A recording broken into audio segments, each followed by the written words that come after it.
Hoş geldiniz. Welcome.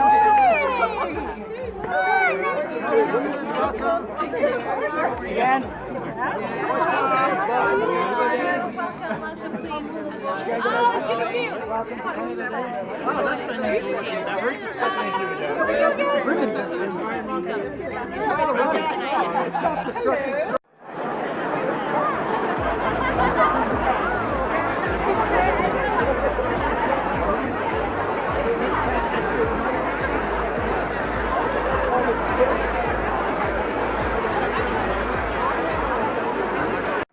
Bienvenue à la résidence officielle du Canada. Karen and I want to welcome you to celebrate Canada's 152nd birthday. Bienvenue. Karen'le birlikte Kanada'nın 152. doğum günü kutlamasında sizleri ağırlamaktan memnuniyet duyuyoruz. You to enjoy yourselves, so I want to make just 3 points.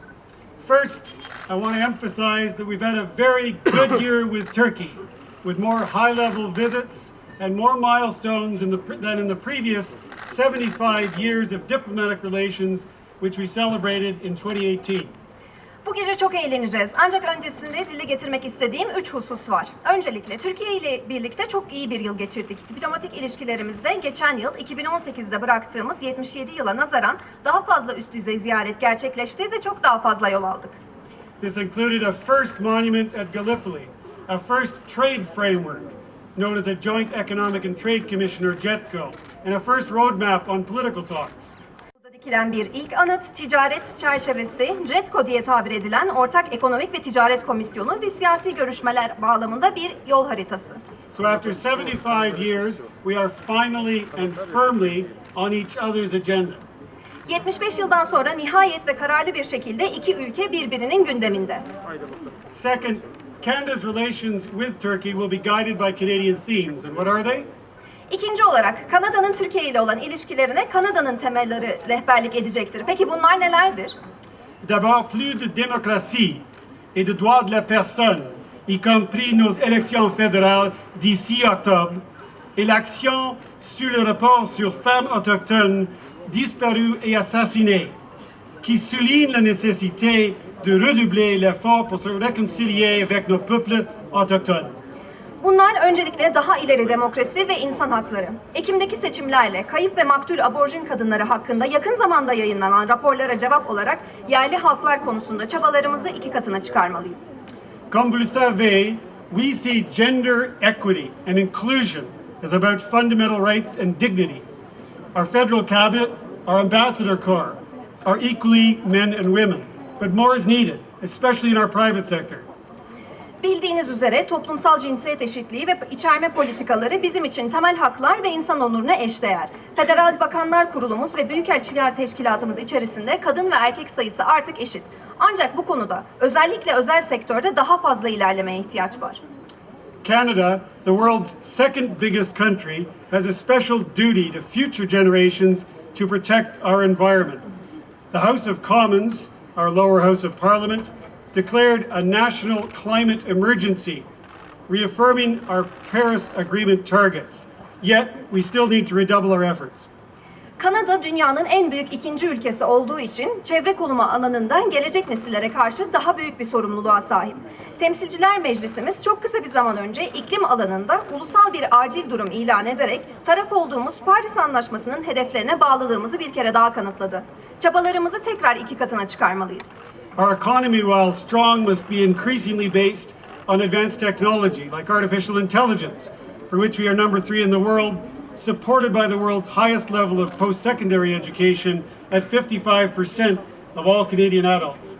Ekonomimiz güçlü ancak gitgide daha çok ileri teknoloji alanına dayanmak zorunda. Örneğin yapay zeka alanında dünyada 3. sıradayız. Bunu dünyanın en yüksek oranı olan Kanadalı yetişkinlerin %55'inin yüksek öğretim almasına borçluyuz.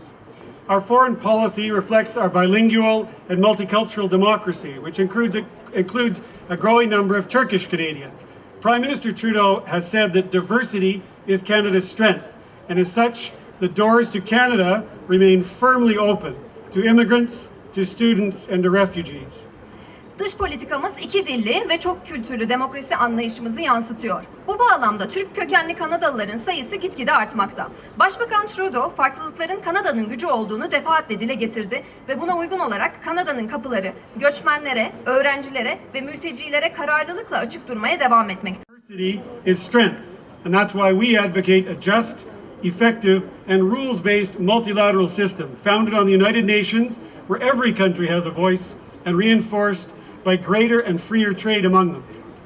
Uluslararası alanda da çeşitlilik güçlendirir. Biz bu yüzden Birleşmiş Milletler'de kurulu, adil, etkin ve kural temelli, çok yönlü olan ve her ülkenin sesinin duyulduğu, üyelerin ticaretinin güçlendiği ve serbestleştiği sistemin savunuculuğunu yapıyoruz. It follows that diversifying our foreign relations is now a priority too, and that Turkey, our G20 and NATO partner, is key to that goal. Bu dış ilişkilerimizi çeşitlendirme çalışmalarımızın da artık bir öncelik olduğu anlamına geliyor. Hatta aslında bir de bakanlığımız var bu isimle. Bu noktada G20 ve NATO'da ortağımız olan Türkiye kilit rol oynamaktadır. Donc, troisième point, c'est quoi notre avenir avec la Turquie? Peki son olarak Türkiye ile olan ilişkilerimizin geleceği ne olacak?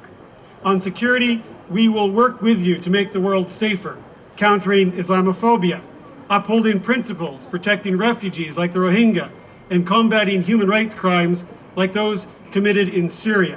Our dialogue on democracy and human rights will strengthen.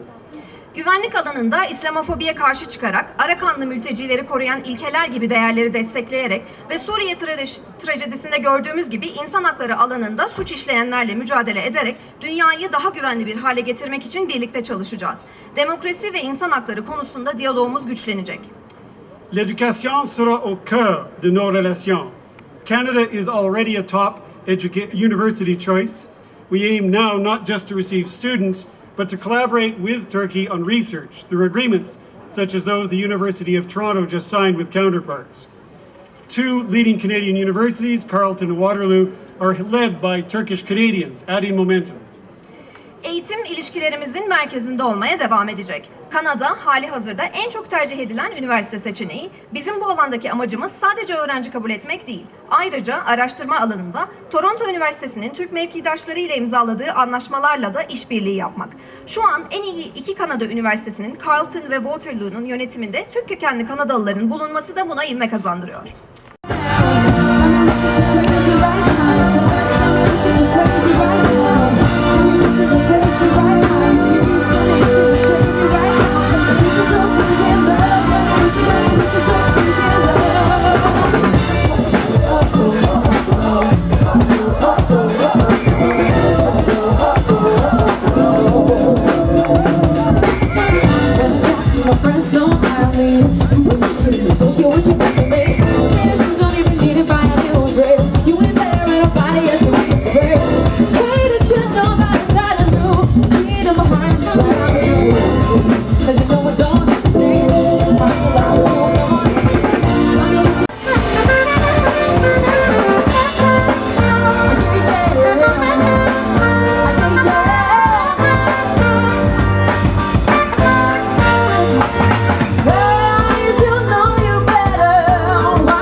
Companies which are increasingly partnering with Turkish firms so that they can compete globally to set the agenda, which governments can then support.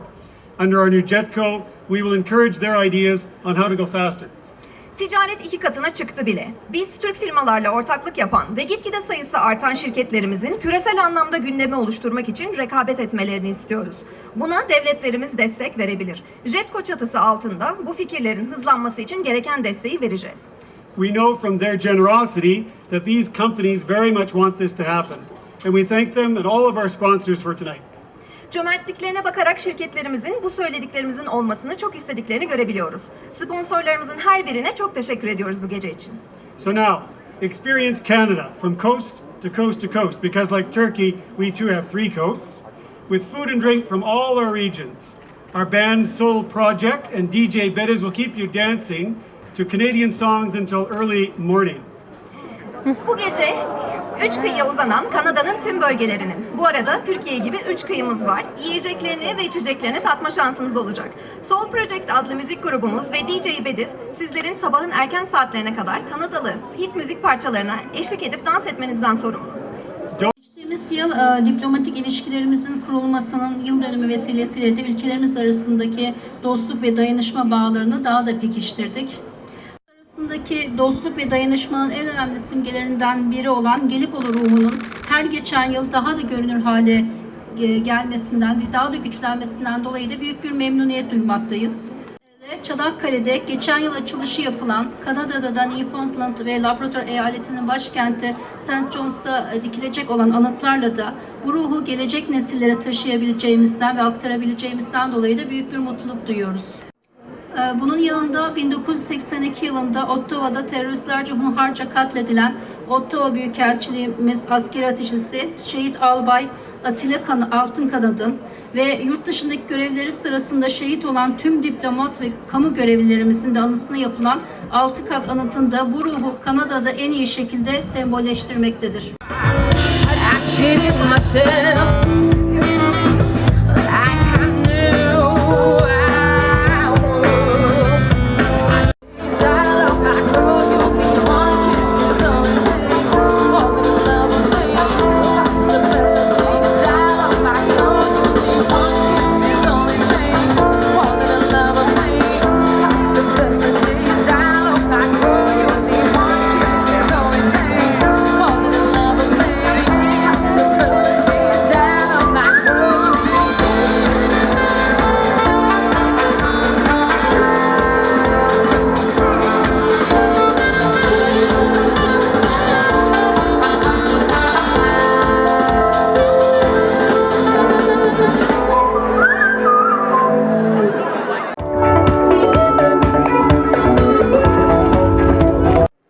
Bakanlığımızın 3 değerli personelini de 1980'li yıllarda Asala terörüne şehit vermiştik.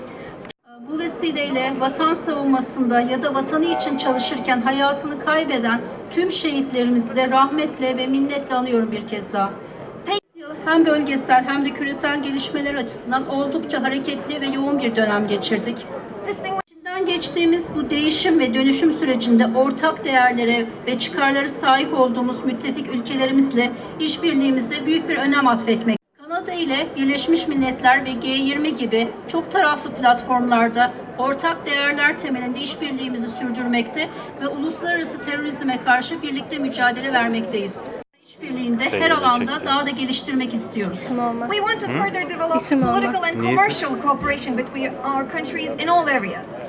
8 Haziran 2019'da Ekonomik ve Ticaret Komitesi kurulması amacıyla imzalanan mutabakat saptı da bu yönde atılmış en önemli adımlardan biri oldu. The Memorandum of Understanding signed on June 8, 2019 by the Ministers of Trade with the aim of establishing a joint economic and trade committee for our countries is an important step taken in this direction.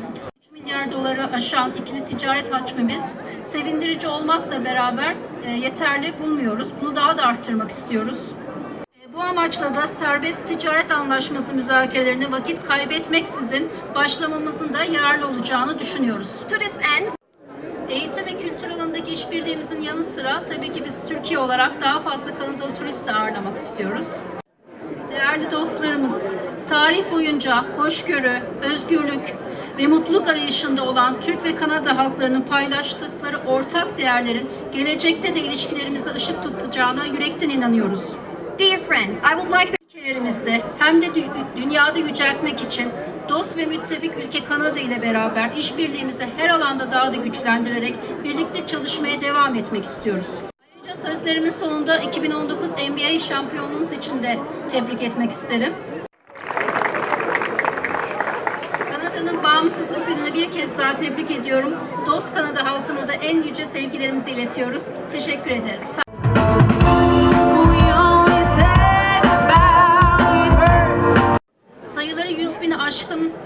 bir nüfusa ulaşmış olan Kanada'daki Türk toplumunu da başarılı entegrasyonunda bizim için sevindirici bir örnek ve vatandaşlarımızla karşılıklı olarak pek çok menfaat sağlayan Türkiye-Kanada Sosyal Güvenlik Anlaşması'nın da yürürlüğe girdiği Ocak 2005'ten bu yana sorunsuz bir şekilde uygulanmasından dolayı da büyük bir memnuniyet duymaktayız. Adına Kanada halkına tebriklerimi sunuyorum.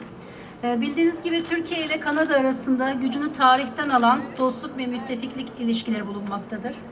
Excellency Mr.